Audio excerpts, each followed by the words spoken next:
Mundo de Negocios Baker Tilly presenta Baker Tilly en Imagen Empresarial.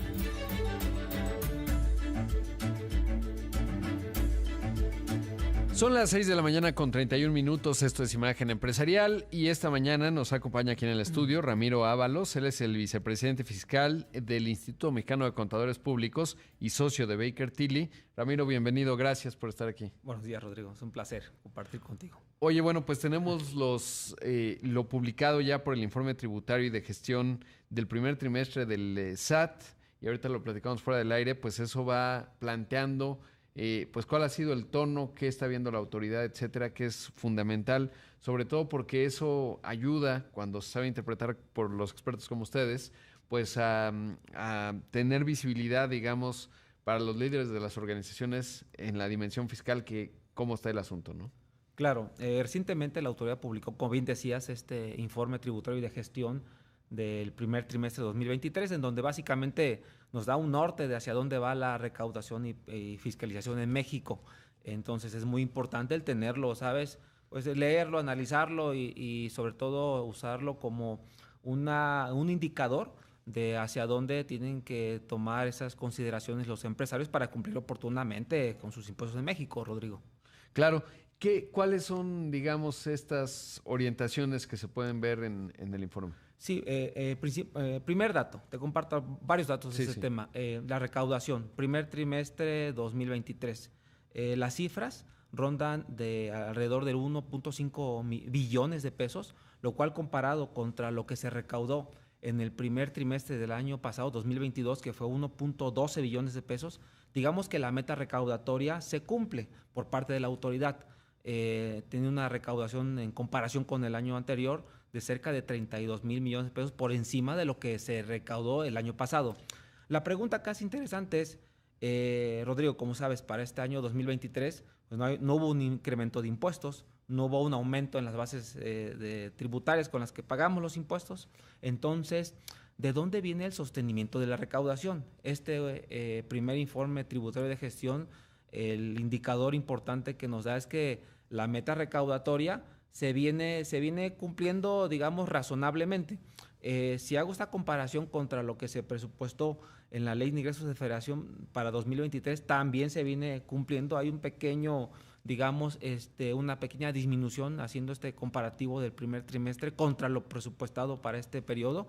Y te decía, si se está llegando a la meta recaudatoria, si la autoridad está cumpliendo, la pregunta acá es ¿de dónde viene el sostenimiento de la recaudación?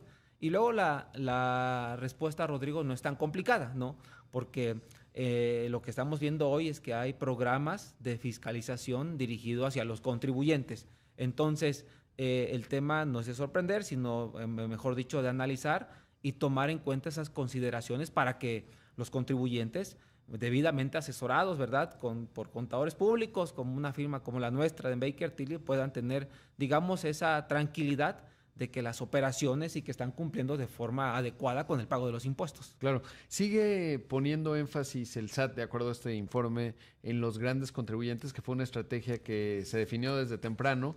En la pandemia fue muy interesante ver cómo ello ayudó a subsanar lo que era obvio. Cerraron prácticamente 1 millón de pequeñas empresas. Obviamente muchas unidades económicas están en el sector informal.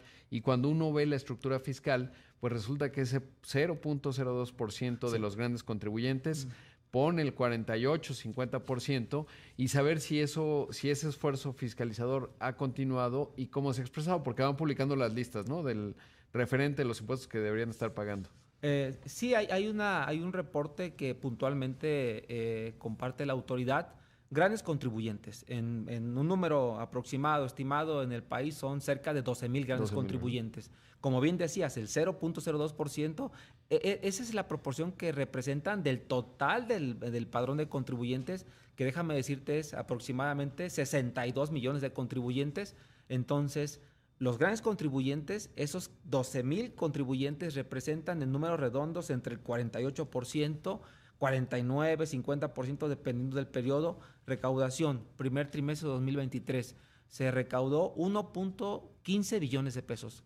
Corresponde a los grandes contribuyentes para ese trimestre el 48% que ronda 540,000 millones de pesos. Entonces, es un sector importante de contribuyentes que aportan un buen porcentaje a la recaudación. Ciertamente, la autoridad recientemente dio a conocer un plan maestro de fiscalización en donde básicamente es una guía. Dice, si llevas a cabo estas actividades económicas y estás llevando a cabo estos procesos, vamos a revisarlos. ¿Como cuáles? Por ejemplo, reestructuraciones corporativas, fusiones y escisiones, procesos de devoluciones de impuestos. Entonces, como que ese es una guía para los grandes contribuyentes y en general para cualquier contribuyente en donde esté llevando a cabo estén en ciertos sectores ya enlistados en este programa con esos procesos que te acabo de compartir entre algunos de ellos para efectos de llevar a cabo, de forma ordenada, ¿sabes? Y cumpliendo con todas las formalidades que deben de considerar para el pago de sus impuestos. Me explico, si es una reestructuración corporativa, que esté todo en orden, porque claro, es posible que esa operación sea, digamos que, revisada por la autoridad. Y luego, ¿cómo está la estructura? Porque luego vienen las grandes empresas que según, si no me falla la memoria, deben ser un 4% más o menos, que aportan un 20%, si no me falla. Sí. Y luego ya, digamos, el impuesto sobre la renta de los más pequeños, ¿no? Obviamente, trabajadores y también pequeñas empresas. Que es un 20% más o menos nosotros. Como bien comentas, los demás contribuyentes, personas morales, en promedio son 2,400,000 personas morales. Aportan en números redondos el 23% de la recaudación referenciado al primer trimestre. En comparación contra el total del padrón de contribuyentes representan el 4%. Y ya lo demás está distribuido hacia las personas físicas. Es curioso, pero el número de personas físicas asalariadas representan casi 49 millones de contribuyentes y aportan a la recaudación en referenciado al primer trimestre de 2023 el 26% de la recaudación. Entonces, hay ciertos procesos que sigue la autoridad para hacer estos análisis, ¿verdad? Y darnos esta información a los contribuyentes. Claro, qué interesante. Ahora, tomando en cuenta esta información, ¿cuáles son los riesgos fiscales más comunes en este arranque de 2023? Digamos que, como bien te compartí, no hay un incremento de impuestos, no hay un aumento en las bases gravables con las que se pagan las contribuciones, pero sí hay una serie de cumplimientos que los contribuyentes están, digamos que, obligados a cumplir con dicen los abogados, con toda su extensión. ¿Cuáles, por ejemplo? Estamos viendo hoy temas de declaraciones, digamos que ciertos contribuyentes deben de presentar cumplimientos para todas estas disposiciones administrativas de comprobantes fiscales. Ya acaba de entrar con toda su extensión todo el ecosistema para los FDIs 4.0. Estamos viendo reglamentación sobre operaciones de precios de transferencia para los contribuyentes, que es un tema más técnico, pero hoy están obligados a reportar, ¿sabes?, que sus operaciones sean realizadas a valor de mercado, tanto con compañías nacionales como internacionales. En general vemos más medidas de fiscalización por parte de la autoridad y que el contribuyente, debe estar preparado para atenderlas, no debe de sorprendernos, sino, mejor dicho, ser preventivo y si llegaran a ser seleccionados en estos procesos de revisión, pues llegar a buen puerto. Y claro, para eso estamos en Baker Tilly. Qué importante, Ramiro. Debo hacer un corte, pero te pido la bondad de tu tiempo, ya que estás acá tan temprano. Y regresamos para seguir platicando de estos temas. Esta mañana está aquí en el estudio Ramiro Ábalos. Él es el vicepresidente fiscal del Instituto Mexicano de Contadores Públicos y socio de Baker Tilly. Vamos a hacer un corte, regresamos con más en un momento.